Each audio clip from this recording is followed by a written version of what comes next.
Welcome viewers to News 21, where we unmask the truth. British Prime Minister Boris Johnson recently signed a deal with Rwanda to export its unwanted asylum seekers to the African nation.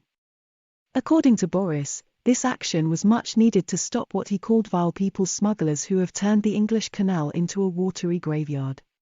He further reiterates that he can't ask the British taxpayer to cut a cheque to cover up the cost of anyone who might want to come and live in the UK illegally.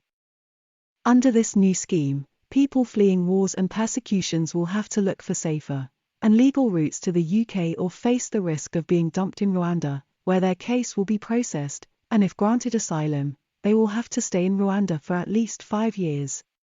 By so doing, Mr. Boris seems to ignore the fact that asylum seekers from countries like Iraq and Iran can only claim asylum in Britain, if and only if they are on British soil. Thus this new deal makes them automatically inadmissible.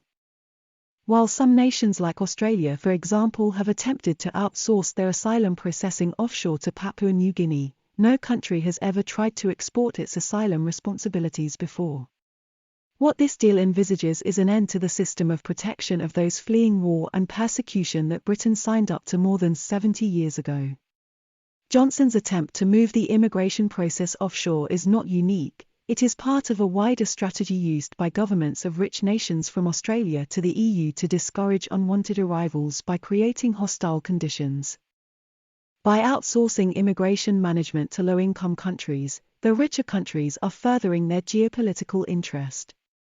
Migration is no longer just a consequence of poverty, inequality, conflict, and environmental crisis, but it has become a political tool, creating what Canadian and British political scientists identify as 21st century imperialism. Research shows that plans like this are a strategy of empowerment for already powerful nations. It allows them to offload back to poorer nations unwanted migrants and at the same time gives them a political and economic advantage in the nation of interest. So for Britain, this represents just another economic interest in Rwanda. Sending asylum seekers to another country strips them of their rights as mentioned by the International Refugee Convention.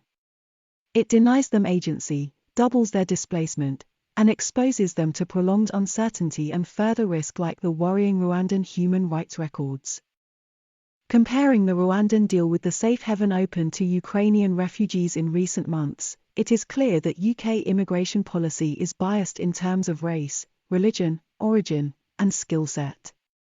In the wake of the Russian invasion, Ukrainian refugees were welcome and given better treatment, better life, shelter, and everything they needed, but immigrants who fled war-torn nations like Iraq, Iran, Sudan, and Afghanistan have been carefully selected by British immigration to be dumped off.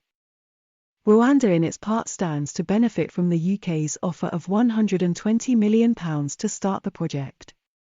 This amount may sound like big money for a country that ranks 160th out of 189 in the Human Development Index.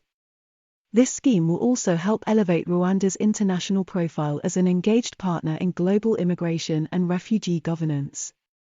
Johnson's plan can't help but reawaken troubling echoes of the British colonial past, the violence that accompanied its historical ravages for which reparation can never be complete.